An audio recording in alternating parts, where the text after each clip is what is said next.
Pronto. Pode... Bom, o Eric não nos conhece, o Daniel já tem alguns momentos que a gente. Nós representamos, Eric, o braço hematológico da Associação Médica de Minas Gerais, e que leva esse nome de Academia Mineira de Hematologia. E, poxa, a gente tenta fazer com que alguma coisa do conhecimento hematológico chegue para o país como um todo. E, poxa, para a gente é uma grande honra, tanto você quanto o Daniel novamente, né? E você aqui com a gente. E quando a gente estava combinando eu fiquei pensando o seguinte: como é que Minas Gerais é importante para a coagulação no Brasil? Tem o Daniel e outros colegas que atuam principalmente em Belo Horizonte, tem você, tem a Paula Vilar e o professor Dalton, que também é de Rio Pombo. Então, veja bem, quase que a coagulação brasileira, justiça seja feita por Dr. Elben, entre outros, mas que a coagulação brasileira ela é mineira. A Deise Então, é mineira. assim, Oi? A Deise é de Barbacena. Então, pronto, graças a Deus, viu? Então, você vê, Minas Gerais é quase que a coagulação brasileira. Então, para a gente é uma grande alegria ter vocês representam duas das grandes universidades brasileiras, e quando você me falou que estaria junto com o Daniel, eu ficava feliz, isso me deixou mais feliz ainda. Eu acho que os dois dispensam a apresentação. Eu deixo com o Daniel agora a bola e com você, e muito obrigado por vocês dois aceitarem o convite. Obrigadão mesmo. Brown, a gente que agradece. Acho que isso é super bom a gente trocar informação. Acho que isso é um tema para lá de atual, né? Para lá de difícil, né? Acho que a gente vai ter muitos pontos para a gente estar ganhando, discutindo, trocando experiência. Eric é companheiro de longa data, longa data, então acho que vai ser bem bacana, né? Então acho que vamos ver o Eric falando aí primeiro, e depois a gente abre para as perguntas e vamos cutucar ele para valer. Eric, muito obrigado aí por ter aceitado, cara. Manda brasa e depois, terminando, a gente abre para um bate-papo. Beleza. Bom, eu quero agradecer ao Abraão, que fez o contato, e a todos vocês aí que apoiaram esse convite. É um prazer muito grande estar participando aqui. Como o Abraão colocou, eu tenho esses laços, né? De fato de eu ser de Juiz de Fora, então eu fico muito feliz de estar participando. Vocês, por favor, me avisem se por um acaso a transmissão piorar aí, para eu poder ajustar aqui a internet. Então eu vou estar... Tá indo bem? O sinal tá bom? Tá legal, manda abraço. Qualquer coisa eu te aviso. Tá. Então eu vou falar sobre complicações trombóticas relacionadas à COVID-19. Essa aula eu venho aumentando ela à medida que as coisas vão surgindo. Então, obviamente, no final eu vou falar um pouco do tema mais atual, que é a questão da vacina, mas eu vou fazer a maior parte da aula está mesmo relacionada ao que a gente, e que certamente também é o mais importante para a gente, que é o manejo do estado protrombótico relacionado à COVID-19. Bom, então, como eu disse, é uma história em andamento que eu vou estar apresentando aqui. Espera aí que o negócio voltou aqui. Eu acho que... Tá. Bom, o estado protrombótico na COVID ele é uma hipótese biologicamente plausível, né? Aqui tem a tríade de Virchow. Então, a gente tem esses três elementos, e na COVID é um estado inflamatório, infeccioso, associado com hipóxia. Tudo isso ativa a resposta inflamatória e, por conseguinte, ativa a hemostasia. Associa-se a isso também, em menor importância, da estase e também a questão da lesão endotelial, principalmente relacionada a procedimentos, que é uma das características também das manifestações trombóticas na COVID. Bom, essa história, a relação entre Covid e estado protrombótico, ela começa muito com esse paper que foi publicado logo no começo da pandemia, no Lancet, e que mostrou, foi uma das primeiras séries de casos grandes lá da China, e mostrou esse gráfico aqui, que ele fala por si, ele mostra como que o D-dímer aumentado é um fator de mau prognóstico, né? Aumentando em D-dímer acima de 1, aumentando em 20 vezes o risco de morte. Então, isso já chamou a atenção das pessoas, mesmo antes da gente falar em frequência de trombose, de que a doença poderia estar associada à ativação da hemostasia. Logo na sequência, foi publicado esse paper, que eu acho que ele foi muito importante, tanto no aspecto positivo quanto no aspecto negativo. Esse paper ele é um dos papers mais citados de 2020, e ele chama Tratamento anticoagulante é associado com redução da mortalidade na COVID grave. E ele fez a seguinte comparação, ele pegou lá na China e comparou pacientes internados que não estavam fazendo nenhuma espécie de profilaxia e comparou com pacientes que estavam fazendo profilaxia padrão, com 40 miligramas, no máximo 60 miligramas de enoxaparina. E ele mostrou algo que, na verdade, a gente já sabia, né, que o uso de heparina profilática no paciente internado é benéfico. No entanto, isso veio num contexto em que a gente estava começando a entender a COVID como um estado de muito protrombótico. Então, ele foi interpretado por muitos como uma evidência de que quanto mais heparina fosse dado, melhor. Mais ou menos na mesma época, começaram a sair estudos mostrando que nas autópsias desses pacientes a gente enxergava esses microtrombos, né? Então, esse aqui é um dado bonito do pessoal da USP de São Paulo, mostrando, então, microtrombos, trombos nos microcapilares, nas arteríolas do pulmão, também reforçando a percepção da COVID como uma doença protrombótica. Tudo ao mesmo tempo, começam a sair estudos, principalmente na Europa, mostrando uma frequência de trombose muito elevada nos pacientes com COVID, principalmente nos pacientes em UTI. Tá? Esse é o estudo que o Journal of Thrombosis Hemostasis, e ele mostrou uma frequência de 75% de TVP nos pacientes internados em tromboprofilaxia e 38% nos pacientes internados em UTI, nos pacientes em anticoagulação plena. Então, percebam que esses números eles são diferentes de qualquer coisa que já tinha sido mostrada na literatura, né? Esse é, obviamente, o extremo, mas na Europa, de uma maneira geral, os estudos reportavam frequências muito elevadas de trombose. Chama atenção aqui, e é muito importante, que, primeiro, a gente está falando de uma população extremamente grave, todos os pacientes sob ventilação mecânica, e aqui o diagnóstico não é a TVP que a gente conhece, é uma TVP diferente, é um rastreamento sistemático com ultrassom, feito no momento em que todo mundo estava falando de trombose. Vários outros estudos mostraram frequências elevadas, não tão elevadas como essa, mas isso também contribuiu para isso que eu estou mostrando para vocês como que está sendo construído. E, obviamente, começa o interesse em dosar marcadores da hemostasia nesses pacientes. E praticamente todo o estudo que foi publicado, que dosou von Willebrand, fator 8, fibrinogênese, o que vocês quiserem, tromboelastometria, mostrava aumento desses valores em relação ao normal. Em alguns casos, mostrava também que quanto mais grave, maior os níveis, né? Então, a gente chega nessa situação. Passou demais aqui. Deixa eu voltar.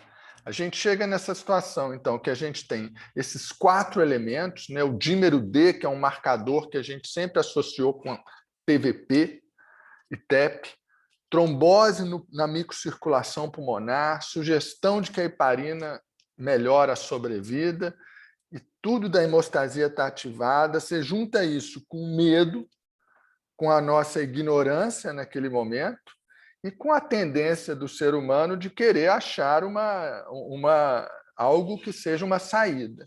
E aí, a Covid, então, passa a ser vista de uma maneira geral no mundo inteiro como uma doença em que os fenômenos trombóticos seriam, de acordo com alguns, o elemento central na fisiopatologia. Tá? Então, esse foi assim o que aconteceu, vamos dizer, até por volta de maio, junho, a situação era essa. E aí eu vou começar a trazer para vocês o que começou a sair a partir do segundo semestre do ano passado até hoje. Então, primeiro, começaram a sair estudos que confirmaram uma frequência elevada de trombose, porém não tão elevada quanto na Europa, principalmente os estudos com número maiores de pacientes. Tá?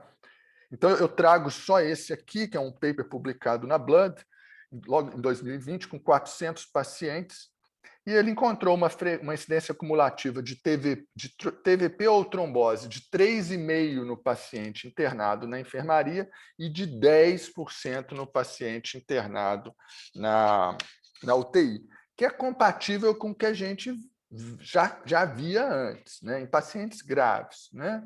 Interessante que aqui todos os pacientes estavam usando tromboprofilaxia e aqui a gente tem apenas eventos sintomáticos, ou seja, só fez ultrassom ou angio-CT quem tinha manifestação clínica disso, diferente dos estudos anteriores. Né? Esses autores, eles fazem até um comentário. Né? Nós achamos que a frequência de tromboembolismo venoso foi de 4,8%, 7,6% em doentes críticos, muito mais baixo que em outros estudos da China ou da Europa e mais consistente com os dados dos Estados Unidos. Então, isso mostra que a doença é, sem dúvida, protrombótica, mas não parece ser aquela coisa que a gente tinha numa primeira fase. Paralelamente, a gente começa a incorporar o entendimento da imunotrombose e do que isso significa do ponto de vista clínico. A trombose que a gente vê em COVID não é a mesma trombose que a gente vê num paciente politraumatizado. A embolia de pulmão desses pacientes, o tromboembolismo pulmonar nesses pacientes é diferente daquele que a gente vê no trauma. E isso está muito relacionado a esse conceito de imunotrombose. Eu sempre mostro isso aqui, quem viu minha aula já me viu falando, deve estar cansado de ver isso, mas nada na biologia faz sentido exceto à luz da evolução. É a frase de um biólogo importante e que ele postulava que a gente tem que, mesmo os processos patológicos, eles estão enraizados em algum processo que foi selecionado e que em algum momento foi positivo. Né? Esse é um artigo que eu trago apenas como exemplo, mas tem vários outros parecidos, em que eles mostram que quando você reduz a ativação da coagulação de um indivíduo, no caso aqui são camundongos, e eles fazem um nocaute do gene do fibrinogênio. Então, eles não têm fibrinogênio. Depois, eles fazem um grupo paralelo que eles dão varfarina. O que acontece? Aumenta a infecção. Tá? Então, nesse caso aqui, era um modelo de listeriose, que é uma bactéria. Né? Então, percebam que a sobrevida nos indivíduos, nos camundongos, sem isso associada a mais colônias bacterianas, não sei se dá para ver na imagem, esses animais não morriam de sangramento, e existem inúmeros outros exemplos com vírus, bactéria e uma série de patógenos, e também com a deleção de diferentes elementos da hemostasia. Então, isso leva a gente a esse conceito que em 2013 recebeu esse nome, mas que já existia, todo mundo já sabia, né? De imunotrombose. A trombose como um mecanismo efetor do sistema imune. Então, o que a gente tem aqui? A gente tem os patógenos em verdinho, eles estão na circulação e o sistema imune e a hemostasia atuam em conjunto para poder compartimentalizar essa infecção, engolfar mesmo esses patógenos e isso facilitar o processo de erradicação pelas células imunes. Então, tudo que a gente sabe de hemostasia participa desse processo que ele é biológico. quer dizer, ele não é patológico. Então, o neutrófilo solta o seu conteúdo nuclear para formar um emaranhado de ácido nucleico NET, que vai ajudar a imobilizar aquele patógeno. Os monócitos passam a expressar fator tecidual, que vai aumentar a geração de trombina e fibrina, que vai ajudar a formar um coágulo ali na região. As plaquetas são ativadas, o complemento é ativado. Tudo isso acontece de forma localizada e controlada. Quando isto acontece de forma descontrolada e com perda de localização, aí a gente vai ter o lado patológico da imunotrombose, que vai ser uma CIVD, pode ser uma TVP, ou pode ser o fenômeno que a gente vê no caso da COVID, da imunotrombose pulmonar. Nesse ano, agora há pouco, esses mesmos autores, eles republicaram esse paper clássico da imunotrombose, falando só de COVID. Vocês percebam que até parece o mesmo desenho, né? Mas aqui, então, eles colocam, então, quais os mecanismos de ativação da coagulação que a gente sabe que o vírus ativa, possivelmente porque isso é uma resposta que poderia ser benéfica, mas que, quando acontece de forma descontrolada, seja porque aquele indivíduo tem um background genético que limita essa regulação, seja porque a carga viral é muito grande, aí ninguém sabe direito ainda, você pode ter, então, a formação desses microtrombos na circulação pulmonar, que aí sim talvez contribuam com a doença. Isso é um artigo do ano 2000. Tá? Eu quero... questão interessante aqui. Olha a pergunta desse autor. Alterações da coagulação e seu papel na lesão pulmonar aguda na sepse. E ele pergunta, qual a importância das alterações da coagulação na lesão pulmonar aguda da sepse? Aí diz, o acúmulo de fibrina pode aumentar a inflamação pulmonar, ou seja, pode contribuir para a lesão, como a gente falou agora, ou pode, talvez, ser simplesmente resultado do estado pró-inflamatório que acompanha a lesão pulmonar, sem contribuir para o dano pulmonar. E no final ele coloca, nós vamos ter que esperar para os resultados dos estudos clínicos que estão acontecendo com anticoagulantes, aqui são 3 anticoagulantes, para saber se a modulação da coagulação pode melhorar a lesão pulmonar na sepse. É muito parecido com o que a gente tem hoje. A gente tem uma situação inflamatória no pulmão desses indivíduos. A gente sabe por que ela acontece porque é uma resposta natural do organismo, certamente exacerbada. O que a gente não sabe ainda é qual é a resposta do uso de anticoagulante. Na época da sepsis, o que aconteceu? Foram feitos 3 grandes estudos clínicos com 3 anticoagulantes e o resultado, vocês devem... ou vocês se lembram ou vocês intuitivamente sabem dele, porque vocês tratam sepsis e não dão anticoagulante para sepsis. Quer dizer, não adiantou anticoagular. Ou seja, na sepsis, onde você tem dedímero aumentado, tem microtrombo no pulmão e tem ativação local da coagulação, não adiantou modular negativamente a hemostasia. E na COVID? Né? Na COVID, a gente tem expectativa que isso possa acontecer. Eu vou mostrar para vocês que os estudos clínicos estão começando a sair. Então, qual que seria o racional, então, para a gente achar que a COVID vai ser diferente da sepsis? O racional é que talvez, por exemplo, a imunotrombose aqui pode ser mais intensa do que na sepsis, ter um papel mais relevante e, consequentemente, vai valer mais a pena anticoagular. Essa é uma possibilidade. Mas a gente tem que ter cautela. Por quê? Primeiro, não existe evidência definitiva que esses microtrombos contribuam com a lesão tecidual. É muito intuitivo você ver uma imagem daquela e imaginar que sim, mas concretamente, à luz do método científico, essa evidência não existe. E na sepse, onde existem microtrombos, não adiantou. E ainda que esse processo seja deletério para o pulmão, a gente não tem nenhuma garantia que dar heparina ou qualquer outro anticoagulante negativamente esse processo. Vamos imaginar que esse processo seja muito importante para a fisiopatologia, mas que ele seja dependente, por exemplo, da via intrínseca, ou que ele seja dependente de NETs. Pode ser que dar heparina não funcione. Então, de fato, a gente tem que esperar os estudos clínicos, e esse entendimento da imunotrombose, ele nos permite raciocinar melhor em cima da COVID. Bom, um terceiro fator que surgiu foram que começaram a sair estudos observacionais mostrando qual que é o desfecho clínico daquele indivíduo que usa um anticoagulante ou usa aspirina e tem COVID. Tá? Obviamente, isso é interessante. Enquanto não sai o estudo clínico, vamos olhar para isso. Né? Um deles, que foi publicado na Blood, ele estudou 3.700 pacientes, 240 tomavam anticoagulante, 670 tomavam AS ou clopidogrel. E tinha uma parcela grande que não tomava nada. Todos tiveram COVID e internaram. Eles tomavam antes. Tá? A mortalidade foi igual.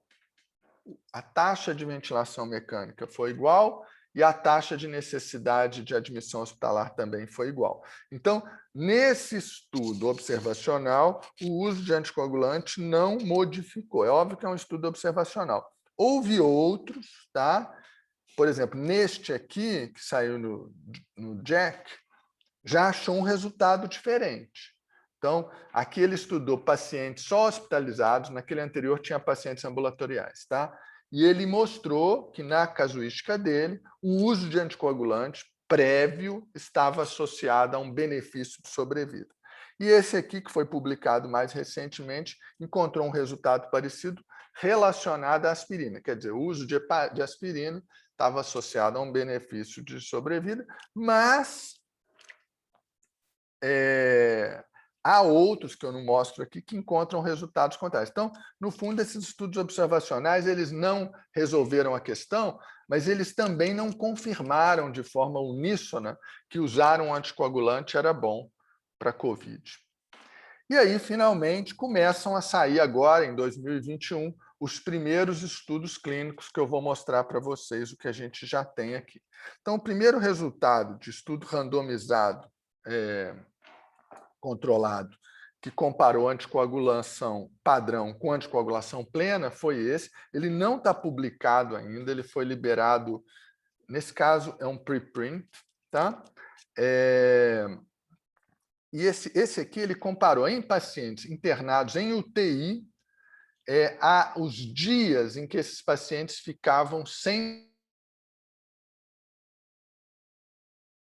invasivo. E ele randomizou para anticoagulação plena versus profilaxia padrão. Tá? E vocês veem aqui que a mortalidade foi igual, mas o grupo que recebeu anticoagulação plena precisou de mais suporte invasivo do que o grupo que precisou de tromboprofilaxia. Então, esse estudo, que é um estudo grande, né, na verdade, são 3 grupos juntos, que analisam juntos, né, em torno de 1.000 pacientes, ele até interrompeu esse braço, entendendo que o uso de anticoagulação plena na UTI, não estamos falando do paciente que teve uma trombose, ele era deletério. Logo depois, foi publicado o primeiro paper mesmo que saiu, que é esse estudo que chama Inspiration, foi publicado agora em 2021 no JAMA, que fez uma comparação parecida em que pacientes em UTI foram randomizados para receber a dose padrão de anoxa de 40 miligramas versus uma dose aumentada de 1 miligrama por quilo. Tá? E eles estudaram um desfecho aí composto de mortalidade, trombose venosa e trombose arterial. E eles também não encontraram vantagem no uso de uma dose mais elevada de enoxaparina no paciente em UTI. Então, aparentemente, esses 2 estudos eles mostram que no paciente em UTI, o uso da dose padrão de enoxaparina é mais indicado. Mas, para as coisas não ficarem simples, o mesmo grupo que teve que parar o estudo, teve que interromper o estudo do braço da UTI por conta de uma possível inferioridade, não chegou a preencher o critério de inferioridade da anticoagulação plena, eles pararam o braço dos pacientes com COVID moderada porque eles encontraram um benefício da anticoagulação plena nesse grupo. Então, aqui a gente está mostrando, então, pacientes moderados, seja com dímero D baixo, seja com dímero D alto, a chance deles, um benefício significativo em relação àquele mesmo desfecho, número de dias com necessidade, sem precisar de suporte invasivo de órgãos. Então, aqui no grupo que usava profilaxia, 25% precisava, no grupo que fez anticoagulação terapêutica, 18%, e mais ou menos nessa faixa. Esse estudo não está publicado, nem como preprint.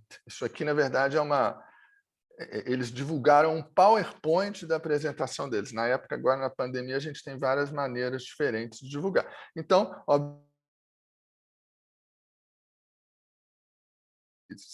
mas é um dado que eu acho importante mostrar, porque isso é um grupo muito forte.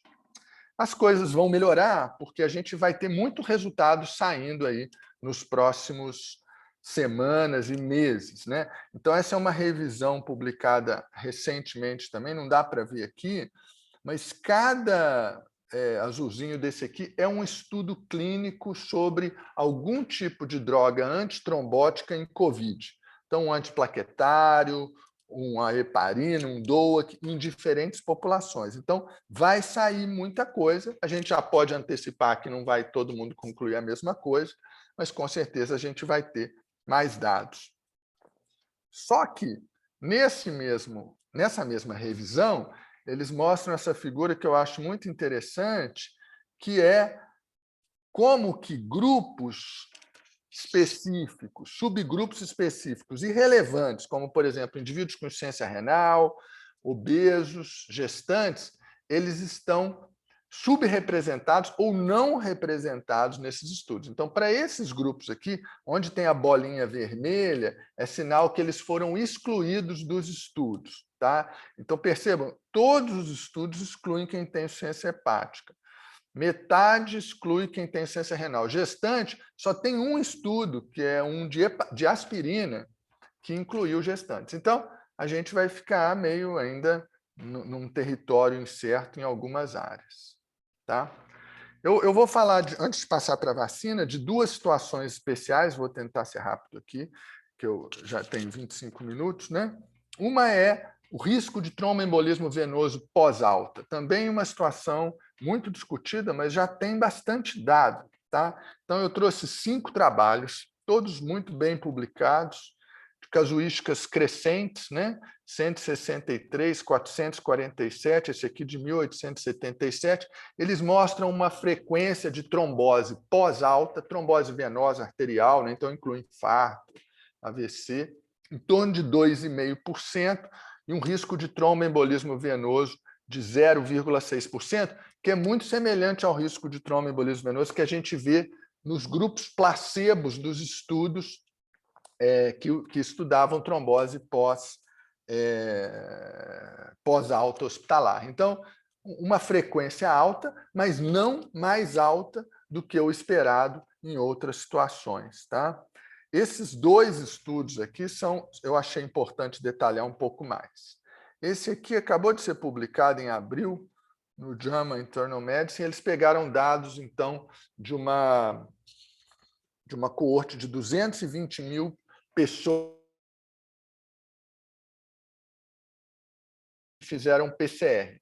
E eles, usando dados de registro, e, portanto, na verdade, de seguro de saúde, então, isso tem uma limitação, Eles não foram lá e fizeram ultrassom em todo mundo. Eles estudaram o risco de tromboembolismo venoso no mês seguinte a esse PCR. Então, esses pacientes, alguns internaram, outros não. Então, o que eles perceberam? Que quem tem o PCR positivo, de fato, tem um risco aumentado de tromboembolismo venoso enquanto estar internado, mas esse risco, após a alta, ele é igual, e quando você analisa os pacientes que não internaram, ele também é igual. Então, ele é alto, porque essas pessoas todas estavam doentes, mas ele não é mais alto.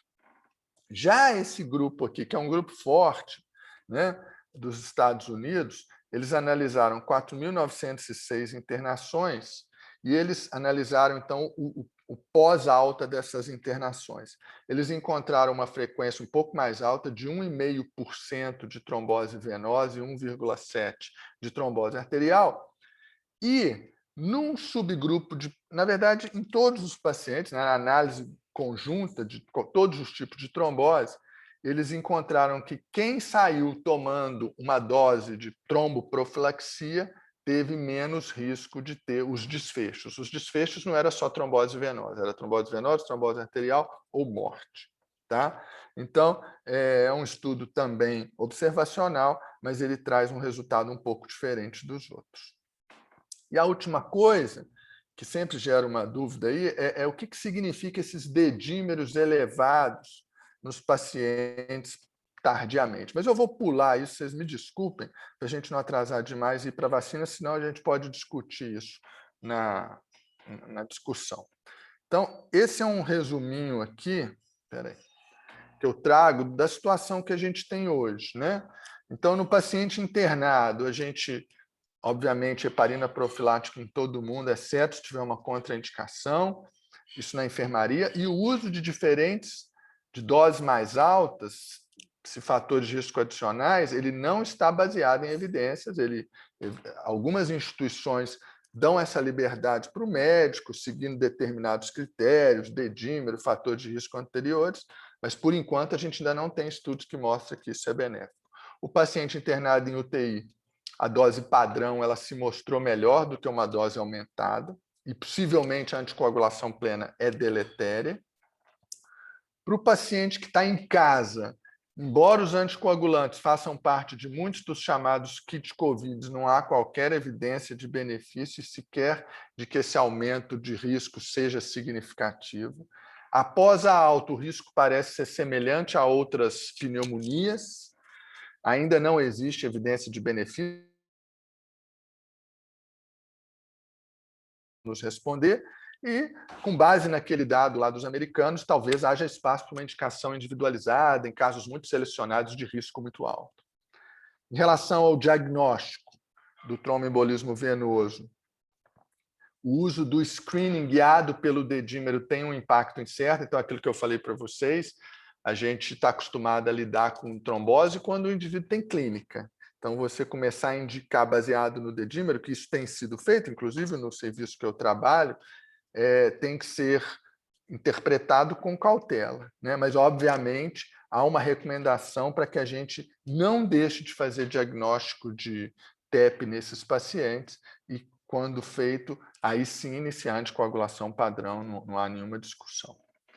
Então, eu vou falar agora uns 10 minutos aqui sobre essa questão da trombose e trombocitopenia induzida pela vacina. É uma questão nova, o meu material não está tão organizado, então já peço desculpas, mas dá para a gente começar a conversa. Tá?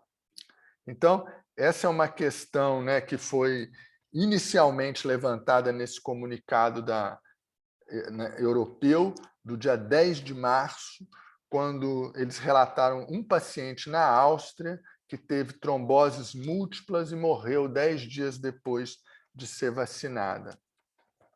Então, aqui eles colocam que estavam investigando o lote e eles até colocam que não existe ainda indicação que isso estava associado com a vacina. Um mês depois, mais ou menos, então, eles concluem a investigação, 7 de abril, confirmam que há uma associação. Aqui eles já avaliam 62 casos de trombose venosa cerebral e 24 de trombose venosa esplâncnica, dos quais 18 foram fatais, e eles, então, eles mostram essa associação. No Brasil, a primeira manifestação oficial do governo federal foi nesse comunicado de 16 de março, em que eles colocam que estavam avaliando, mas que não há ainda evidência de qualquer alteração no equilíbrio risco-benefício da vacina, recomendando a sua manutenção. E depois, agora, dia 7 de abril, eles alteram a bula da vacina, destacando o risco desse evento, dessa trombose e trombocitopenia associada à vacina, que já tem até esse nome, colocando aqui que eles avaliaram 47 casos suspeitos e que apenas um deles estava associado à trombocitopenia. Do ponto a gente teve recentemente, na semana passada, duas publicações no New England Journal of Medicine com 2 séries de casos. Tá? Aqui eu vou fazer uma síntese para vocês, para a gente poder ir direto para a discussão. Tá? Então, quem tiver interesse, esses artigos são todos open access e tem lá os casos e todos os diagnósticos laboratoriais. Tá? Então, eu vou passar para a síntese, mas antes de passar para a síntese, só para vocês terem uma ideia do tamanho da questão, hoje, esse é um negócio que eu recebi hoje pelo Twitter, da Inglaterra, que é de onde a gente tem mais informação, porque a Inglaterra é onde mais pessoas receberam a vacina da AstraZeneca, né? Isso está relacionado à vacina da AstraZeneca e da Janssen, que são vacinas, a gente pode discutir isso por quê. E hoje, então, eles já receberam 168 casos, tá, desses eventos tromboembólicos associados à trombocitopenia, 93 mulheres e 75 homens, com uma mortalidade de 19%. Mortalidade alta. Né? Teve um caso apenas reportado após a segunda dose, mas tem menos gente que tomou a segunda dose, obviamente. E a maioria realmente é de trombose venosa cerebral. Isso dá uma incidência em torno de 1 para 125 mil, que é mais ou menos o que a gente tem, o que tem sido confirmado em vários outros países. Então, agora sim, eu passo para a minha síntese. A apresentação clínica. Essa é uma síndrome muito característica, em que o indivíduo apresenta plaquetopenia grave de 5 a 28 dias após receber uma dose da vacina, ou da AstraZeneca ou da Janssen, que são vacinas que têm como característica comum o fato de elas terem um vetor viral. Então, é um vírus, é um adenovírus, dentro do qual existe o RNA que codifica a proteína spike do coronavírus. Esse adenovírus entra para dentro da célula do indivíduo que recebe a vacina, transfere esse RNA para essa célula pega esse RNA e produz a proteína spike, que vai ter, então, o seu papel imunogênico. Então, é uma estratégia aí diferente. Em vez de dar o vírus inativado, você dá a receita e o hospedeiro vai e produz essa proteína. Essa síndrome é mais frequente em mulheres jovens. Por algum motivo ainda desconhecido, a trombose venosa cerebral e a trombose esplâncnica são mais comuns, mas frequentemente está associada. Então, nos casos que foram bem estudados, ou nos casos de autópsia, você achava trombose arterial também, AVC, trombose pulmonar. Então, é uma condição de hipercoagulabilidade muito intensa. Essas tromboses venosas cerebrais, elas frequentemente se associavam a sangramento, possivelmente pela própria trombose, né, que a gente vê, mais pela plaquetopenia.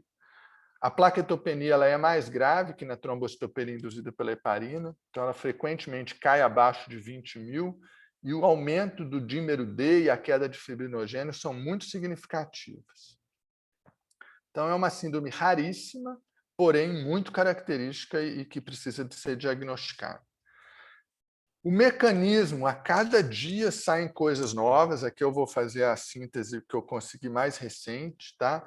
Então, a gente tem, num primeiro momento, o indivíduo recebe a vacina, a célula incorpora esse adenovírus e começa a produzir, então, a proteína spike, mas ela também produz algumas proteínas do próprio adenovírus e tem também as proteínas do capsídeo do adenovírus. Isso ativa as plaquetas do indivíduo. Tá? Então, algum componente da vacina ativa a plaqueta. Isso leva, então, à liberação de uma proteína que tem no grânulo alfa, que é o PF4, e a formação desses agregados entre componentes da vacina, que não se sabe quais são, um estudo recente avaliou, são mais de 1.000 componentes induzidos pela vacina, não é que estava no tubinho da vacina, não. São as proteínas que são induzidas pelo fato do indivíduo estar transcrevendo aquele RNA, né, de forma agregada. Como o indivíduo recebe um adenovírus, o nosso sistema imune ele é treinado para reagir a esse adenovírus. Esse adenovírus ele é não patogênico, tá? A maioria das pessoas não tem anticorpo contra ele prévio, porque ele é um adenovírus de chimpanzé, justamente porque a maioria das pessoas tem anticorpo contra adenovírus, mas ainda assim as nossas células imunes percebem que aquilo ali não é normal e montam uma resposta inflamatória aguda, que é aquele mal-estar que o indivíduo tem, a dor, a febre, etc. Essa resposta não tem por si só nenhum problema, mas ela torna o ambiente do paciente, do vacinado, mais inflamatório. Isso é importante para direcionar a resposta imune. Esses agregados que foram formados lá no começo, eles entram em contato com anticorpos que a gente tem contra o PF4. Então, a maioria das pessoas tem anticorpo anti-PF4. Em algumas pessoas acredita que isso pode ser formado a partir da exposição a esses agregados. Isso forma imunocomplexos, e esses imunocomplexos ativam plaquetas, monócitos e neutrófilos, desencadeando esse estado protrombótico que eu mostrei para vocês. Tá? Então, é muito parecido com a trombocitopenia induzida pela heparina, só que na trombocitopenia induzida pela heparina, é a heparina que entra que forma um complexo com PF4, forma esse neoantígeno, forma imunocomplexo também, e aí a coisa vai mais ou menos parecida. E, por último, são os meus 2 últimos slides, uma síntese do manejo, né? Então, esse é um flowchart liberado no dia 20 de abril pela Sociedade Internacional de Hemostase e Trombose, que propõe uma abordagem para esses casos. Então, rapidamente aqui, diante de sinais e sintomas de tromboembolismo num paciente que recebeu a vacina da AstraZeneca ou da Johnson & Johnson Janssen, né?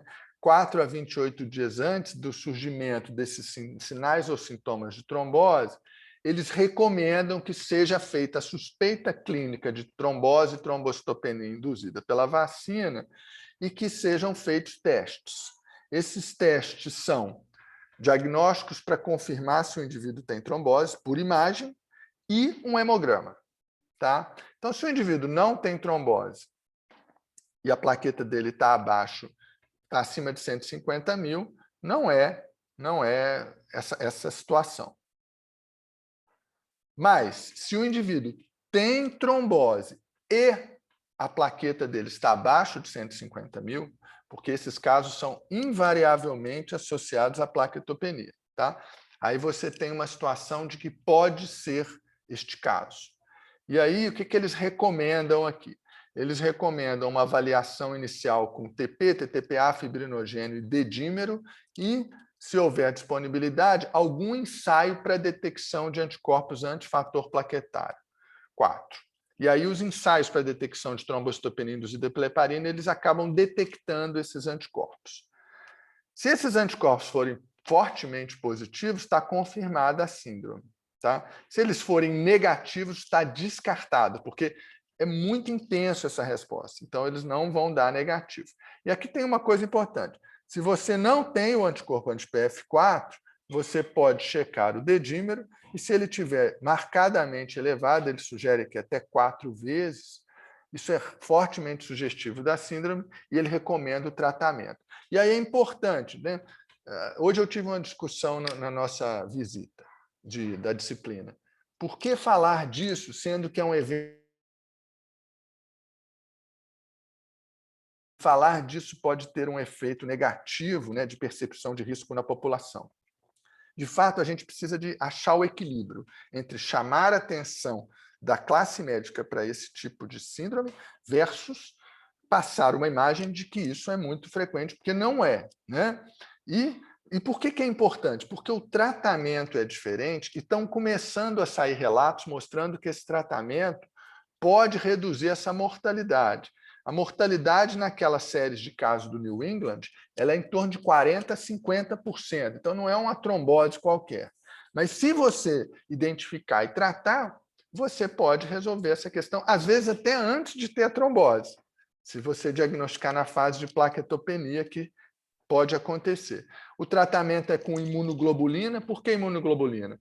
Porque o imunocomplexo ativa a plaqueta através do receptor na plaqueta para a imunoglobulina. Então, se você der bastante imunoglobulina, você vai impedir que esse imunocomplexo tenha acesso à plaqueta. Corticoide, se a plaqueta estiver abaixo de 50 mil, evitar a transfusão de plaqueta, evitar a heparina, e evitar anticoagulante oral, antagonista de vitamina K, tratar o paciente com um anticoagulante que não é heparina, que no nosso meio seria o Fondaparinux, né? E eles aqui falam DOAC, se o paciente estiver sob baixo risco de sangramento. E para situações em que plaqueta muito baixa, que não responde à imunoglobulina e esteroide, eles recomendam o uso de que seja considerado plasmaféreas. Então, eu encerro aqui, vamos discutir, mas eu só queria antes falar isso, né? Por que eu estou falando tanta ênfase disso?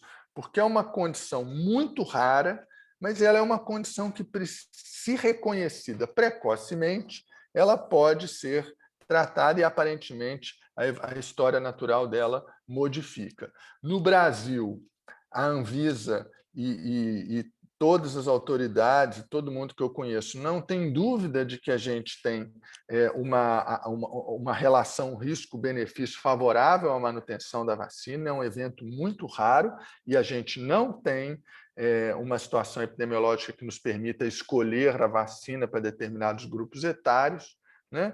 Mas a gente vai estar acompanhando aí também para saber como que vai ser a evolução disso. E eu posso discutir também como que está sendo feito em outros países, por quê, e por que no Brasil a gente está fazendo diferente, etc. Então é isso. Deixa eu interromper aqui. Muito obrigado, cara. Fantástico, excelente. Acho que assim, é um barato você vir colocando a história e as fases que a gente passou pelo aprendizado com a Covid, né? Acho que isso é interessante. E é muito legal essa história dos sentimentos que a gente veio tendo durante a evolução, né? Da heparina, usa sim ou não, como fazer. Vamos lá. Eu primeiro eu vou te dar uma cutucada e depois tem um tanto de perguntas aqui já que eu fui anotando.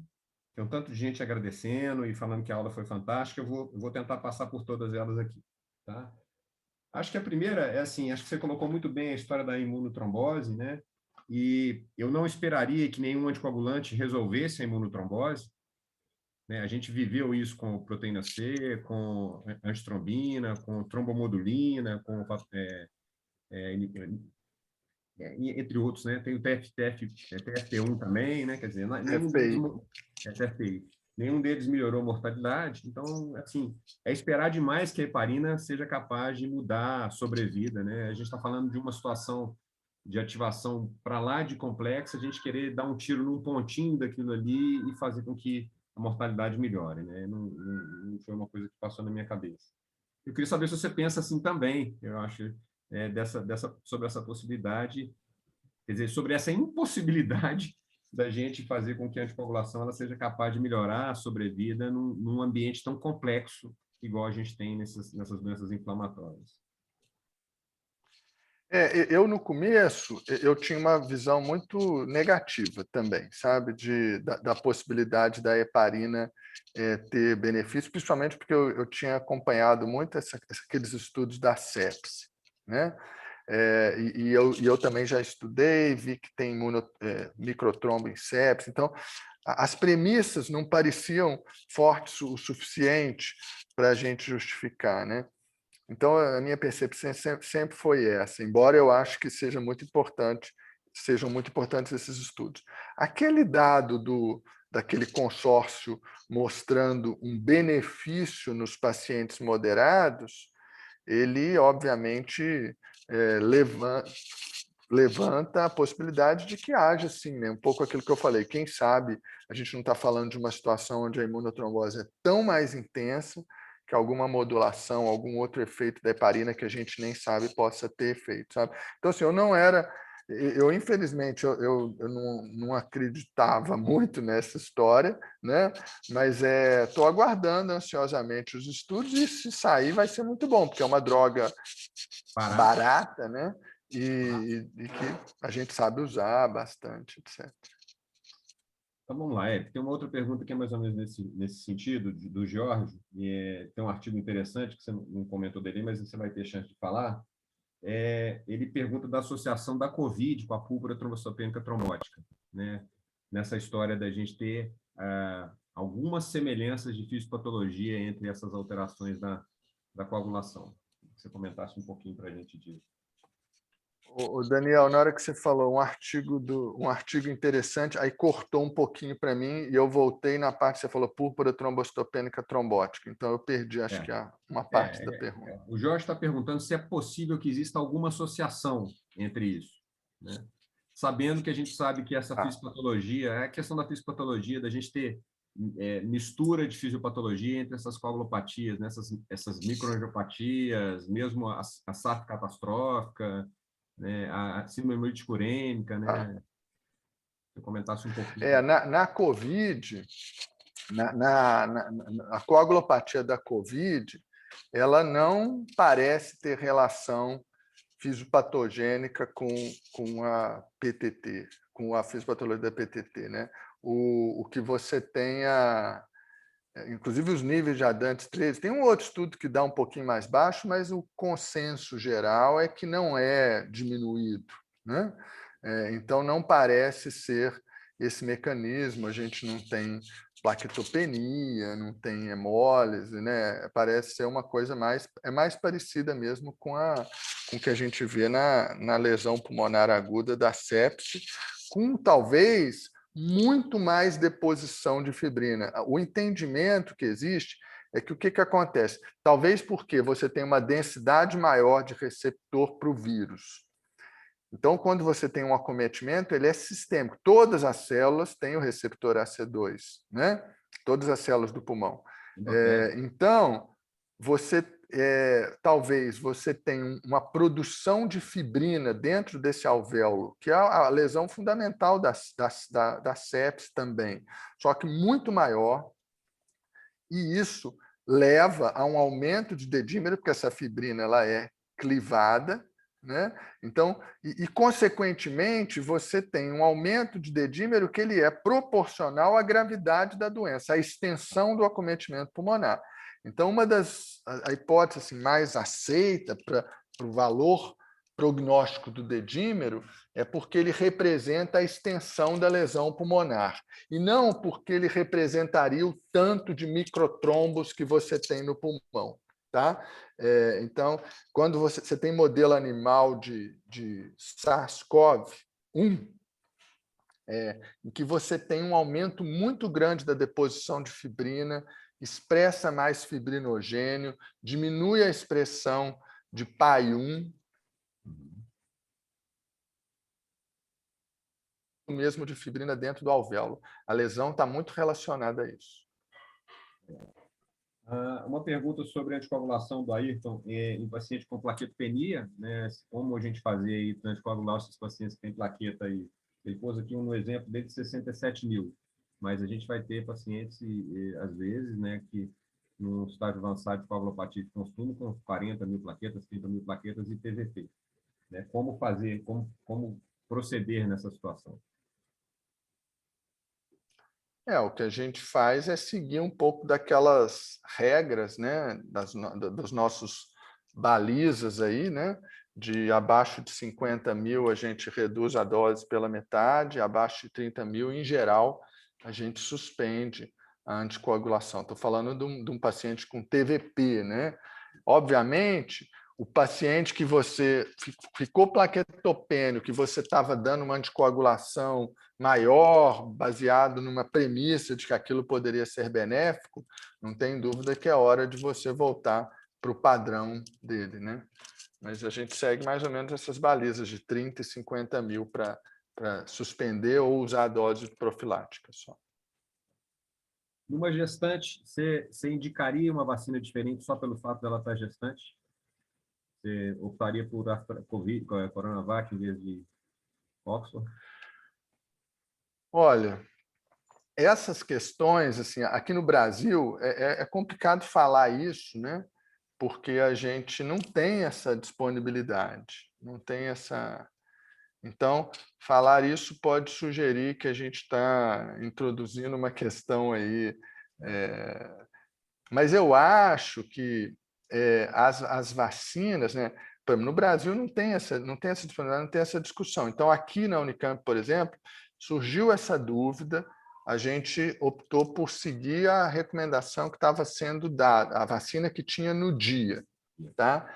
Mas eu tenho a impressão, por exemplo, na Inglaterra, o que eles fizeram? Eles, abaixo de 30 anos, eles sugerem uma outra vacina. Por quê? Porque esse grupo é o grupo que tem mais chance de ter a trombocitopenia e trombose e que tem menos chance de ter uma COVID grave. Então, a equação risco-benefício nesse grupo é diferente. Mas na publicação que eles comentam isso, eles até colocam: se nós estivéssemos num local onde não houvesse a disponibilidade, nós não tomaríamos essa conduta. Então, essa decisão da equação risco-benefício ela é país específico. E no Brasil, no estado epidemiológico atual, são. Mas completando essa história, Eric, você sabe que eu tenho pouco medo dessa situação. Eu acho que a coisa é tão mais relacionada à resposta imunológica que a pessoa vai fazer a vacina e sem relação com o passado de trombose ou de trombofilia ou de uso de anticoagulante, né? Eu não acho que a relação é com o passado dela de hiperativação da coagulação, e sim com a resposta imunológica que ela vai ter à vacina. Então, assim, claro, isso é minha opinião, né? Isso a gente não tem dado. Eu não tenho medo dessa situação, não. Acho que não deve ter. Não, eu pensei por causa do estrógeno, né? Porque algumas pacientes que tiveram, mas é muito pouco, né? Elas estavam usando pílula, etc. Mas é muito pouco para falar qualquer coisa, né? Agora, trombofilia, antecedente de trombose, eu concordo com você, Daniel. Não tem nada a ver, a fisiopatologia não tem nada a ver com... É uma fisiopatologia completamente diferente. O desfecho final é a oclusão de um vaso, mas a forma como isso acontece não tem nada a ver com o que a gente está acostumado. Uma pergunta sobre cirurgia eletiva pós-Covid. Você teve um paciente que teve Covid, tempo para esperar sobre cirurgia eletiva? Sem trombose. Olha, eu não li nada, e confesso que nunca discuti isso. Então, eu não posso dizer nada assim, além do que eu rapidamente, com chance de estar esquecendo alguma questão importante, mas eu acho que não seria uma prioridade, né? Até pela questão epidemiológica. Eu penso que a gente gosta desses números, né? Mas 3 meses, pelo menos, né? Eu não vejo. Faz sentido, né, Eric? Assim, e aí eu transcrevo esse raciocínio para uma situação qualquer onde você teve um momento de risco de trombose, vai fazer uma cirurgia e aqueles 3 meses é o período de maior incidência de trombose. Então, acho que se é eletivo, 3 meses pode sair do hospital, ou 3 meses pode sair do Covid, é uma boa. Aquele artigo que eu pulei, ele estudava o dedímero até 4 meses. E ele é interessante. Ele mostrava que 25% das pessoas que tiveram Covid mantinham o dedímero aumentado até 4 meses. E ele parou de estudar com 4 meses. Então, pode ser que seja mais. E o interessante é que, inclusive, os pacientes que nunca internaram, que ficaram só ambulatorial. Então, esse dedímero de longo prazo, ninguém sabe interpretar, não sabe muito bem o que ele significa, e talvez ele não seja um bom parâmetro por isso. E curioso que fibrinogênio, interleucina 6, vários outros parâmetros que, teoricamente, um processo imunotrombótico, eles voltam ao normal. Só o dedímero que fica lá em cima. Mas era pouco caso também, eram 150 casos. Mas acho que é legal isso, Eric. Semana passada eu recebi 2 pacientes no consultório que tiveram Covid Covid, não em 30 dias pós-Covid, mantendo o dímero alto e anticoagulados por causa do dedímero. Então, assim, acho que é legal, a gente está numa aula aí com quase 300 pessoas, né? Quer dizer, não vamos tratar exame, né, gente? Acho que as pessoas estão tratando exame, acho que não faz nenhum sentido nem profilaxia nesses pacientes, igual você mostrou, né? A incidência de trombose pós-alta desses pacientes não é diferente do que a gente vê com o paciente clínico, né?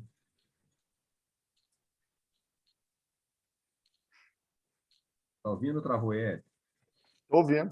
Ah, tá ouvindo. Tá. Legal. Outra pergunta aqui, Eric. O Paulo está perguntando, primeiro, dando parabéns pela aula, e te perguntando se você pensa que a trombose no paciente com COVID, ela pode ter alguma implicação diferente da trombose em uma outra doença.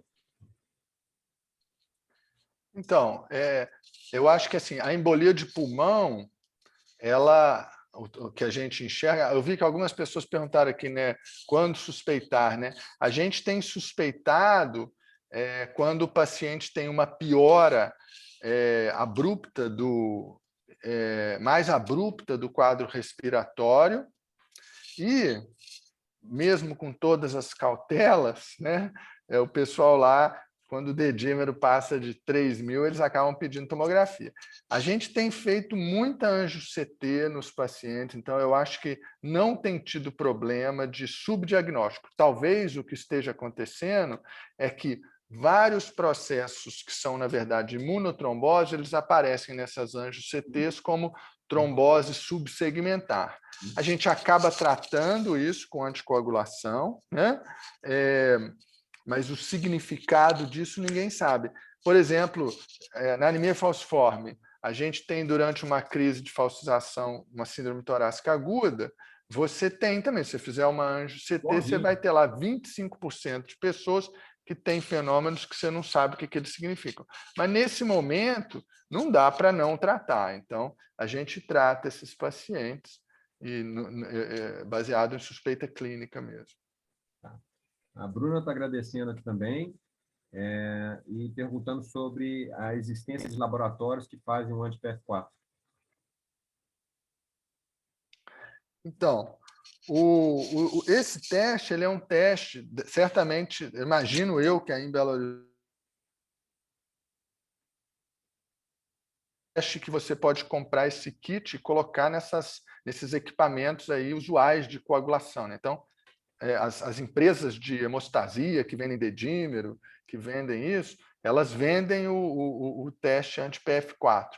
Custa bem caro, então muitos hospitais não disponibilizam esse teste, porque ele também você tem que usar rápido, etc., né?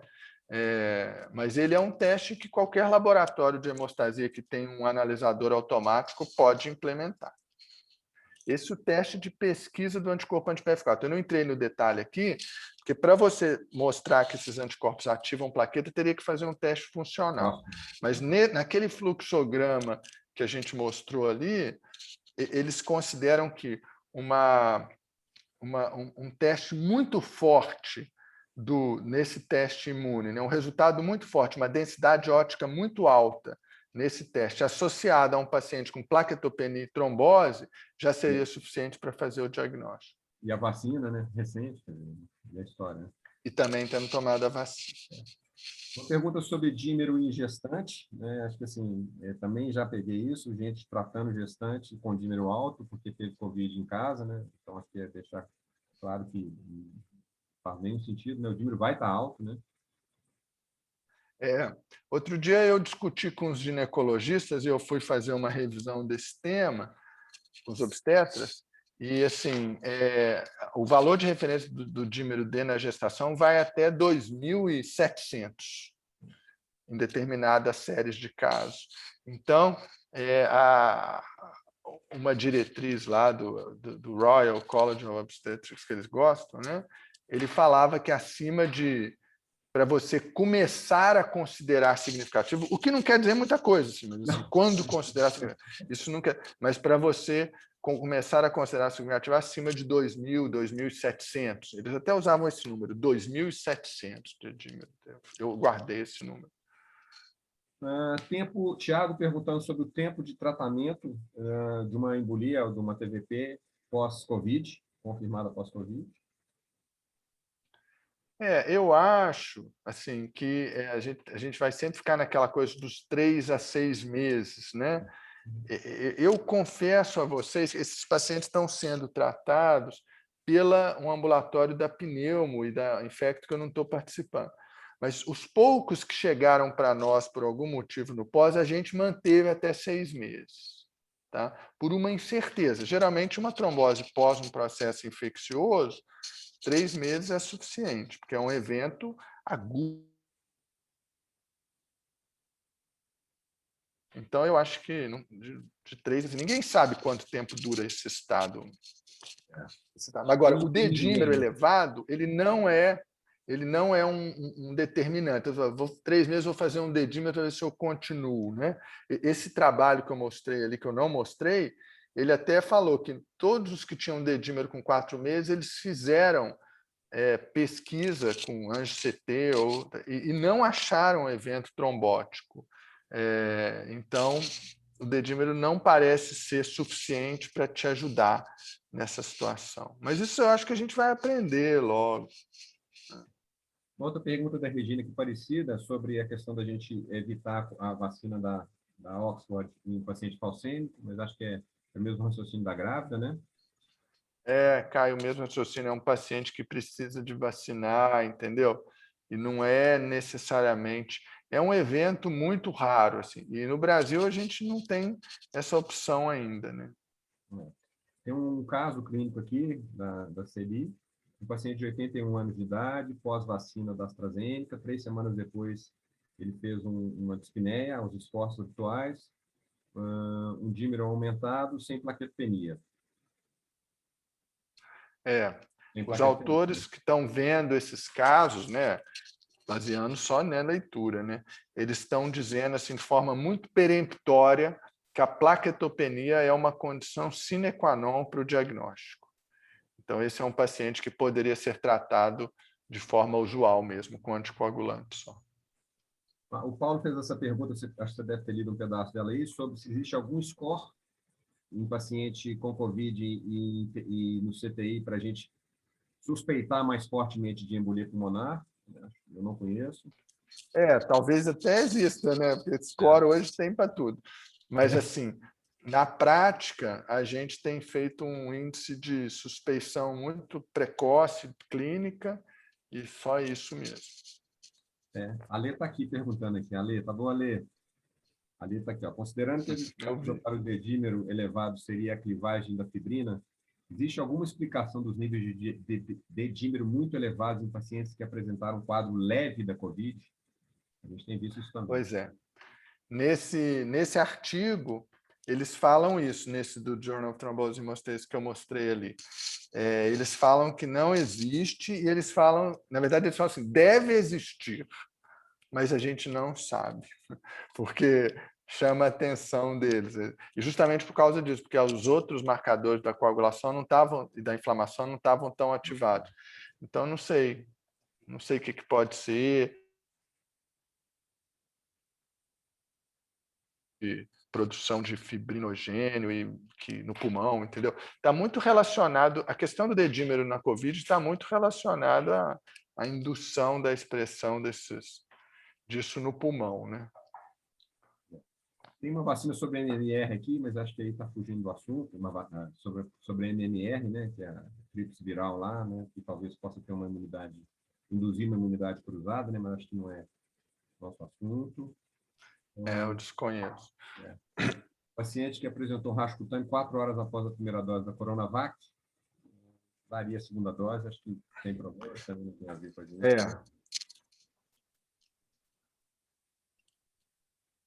Paciente com sintomas... Esse evento que a gente descreveu. Não, desculpa, ele não está relacionado à Coronavac, é um outro mecanismo, né? Não tem nenhuma relação. Paciente com sintomas pós-vacina, logo em seguida está bem clinicamente, mas fez uma plaquetopenia e anemia. Se a gente trataria como trombose induzida pela vacina. Trombose mais trombocitopenia induzida pela vacina. Pergunta da Diana. Tem um relato de caso que saiu agora de um paciente que não tinha trombose, que foi diagnosticado na fase de plaquetopenia, tá? Mas ele era um paciente que tinha isso muito bem documentado, era uma plaquetopenia grave, adquirida, né? Então, ela começou a sangrar, teve manifestação hemorrágica, e ela tinha o anticorpo anti-PF4 em títulos muito altos, dedímero altíssimo, entendeu? Então, porque assim, paciente plaquetopênico que tomou Coronavac, vai existir um monte que, por exemplo, que já era plaquetopênico, que tomou, a gente não sabia, né? Então, se esse paciente chega, eu acho que vai ter que ter cautela aí. Acho que talvez investigar, né, trombose e fazer um dímero D, eu não sei, eu estou pensando alto aqui, mas essa situação é uma situação comum que pode acontecer, né, sem ser... Nós vamos ter associações não causais, né? Nós vamos ter associação de coisas que não têm efeito, não tem relação de causalidade. É difícil falar em relação de causalidade, até pela quantidade pequena de casos que a gente tem mesmo com essa vacina da Oxford, né? Sim. Isso é um negócio, né, a se pensar.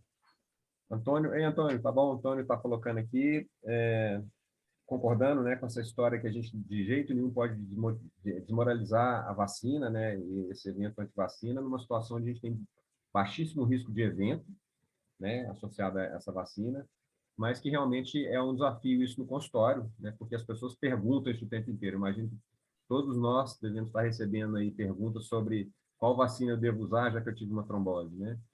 Mas acho que ficou claro aí, Antônio, né? Camila está fazendo uma pergunta difícil aqui, sobre tromboprofilaxia em crianças com síndrome inflamatória multissistêmicas, internadas. Não tem, né? A gente não tem nada de tromboprofilaxia em criança, né? Eu desconheço. Eu também não... Desculpa, cara, eu não... Eu acho que aí foge bem do meu conhecimento, e também não é uma área que eu tenho lido, então eu prefiro não me manifestar. Christian perguntando sobre a gente tratar trombose pós-Covid com DOAC. Tem problemas, né? Não tem problema, mas não tem nenhuma evidência de superioridade, não. Né? Nem de um, nem de outro. Pode ser que surja, mas assim, não existe esse dado ainda. A pergunta dele se estende aqui, ó, se a inox é superior aos DOACs na síndrome trombótica pós-Covid. Não sabemos, né? Você acabou de responder aí.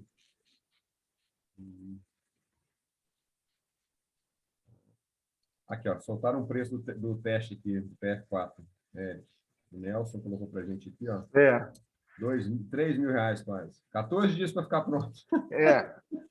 Ele fica pronto na hora, né? Assim, é um teste, inclusive, para ser feito rápido. Antigamente a gente tinha aqui, igual, sabe aqueles gelzinhos da Diamed para... Né? Mas acho que diz o Wagner que saiu, não sei. Eu fiz uma cotação aí há umas 2 semanas, o kit para colocar no equipamento da IL, né, que é um equipamento bastante usado, era 10 mil reais, dava para fazer 15 amostras. O resultado sai em 1 hora, né? Mas ele dura pouco, assim, não dá para você... Então é muito caro, a gente nem comprou.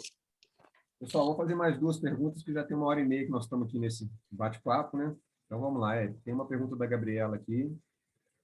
Vocês anticoagulam profilaticamente, ambulatorialmente, não deve ser anticoagulado, deve ser dose profilática, né? Um paciente com COVID em casa que tem algum outro fator de risco para trombose, tipo gestante, patrocínio de Leiden. O cara está em casa, tem COVID não interna, mas ele sabidamente tem um fator de risco para trombosar, se faz ou não profilaxia. Gabriela, assim, de forma sistemática, não temos nenhum...